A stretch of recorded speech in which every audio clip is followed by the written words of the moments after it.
నమస్తే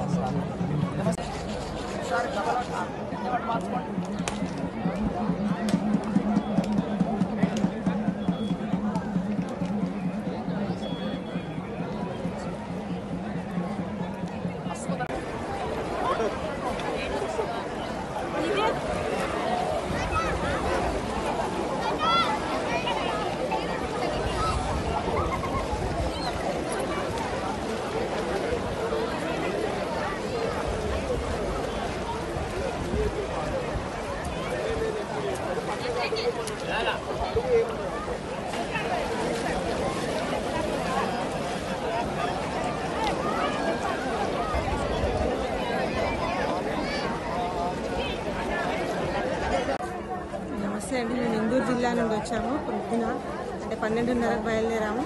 ఇక్కడ సరస్వతి నది పుష్కరం స్నానం చేసాము. చాలా బాగా అనిపించింది. ఇంకా ఆలయం సౌకర్యాలు బాగున్నాయి. ఇంకా వర్షం లేకపోతే ఇంకా బాగుండేది. ఇంకా దేవాలయ దర్శనం కావాలి మాకు.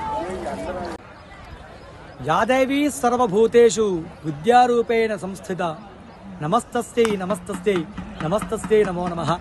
కాళేశ్వర క్షేత్రంలో ఈ రోజున సరస్వతి నది పుష్కరాలలో 3వ రోజుల భాగంగా 12 రోజుల పాటు నిర్వహించే హవనాలలో ఈరోజు హయగ్రీవ సహిత స్వయంవర పార్వతీ హోమాన్ని నిర్వహించడం జరుగుతుంది. మేధాశక్తికి, జ్ఞాపక శక్తికి, అలాగే విద్యాబుద్ధులు కలగడానికి, మేధస్సు పెరగడానికి కోసమని హయగ్రీవ హోమం నిర్వహించడం చాలా శ్రేయస్కరం.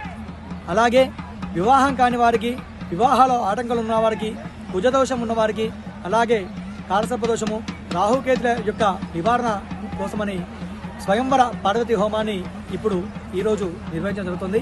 ఈ స్వయంవర పార్వతీ హోమం వల్ల శీఘ్రంగా వివాహం జరగడము, అలాగే కుజదోష నివృత్తి జరగడం జరుగుతుంది. కాబట్టి ఈ క్షేత్రంలో నిర్వహించినటువంటి హవనాలలో భక్తులందరూ కూడా పాల్గొని ఈ హోమాల్లో పాల్గొని హోమాలు చేసుకొని ఆ కాళేశ్వర ముక్తేశ్వర స్వామి యొక్క కరుణా కటాక్షలకు, సరస్వతి అమ్మవారి యొక్క కరుణా కటాక్షలకు పాత్రలు కాగలరు.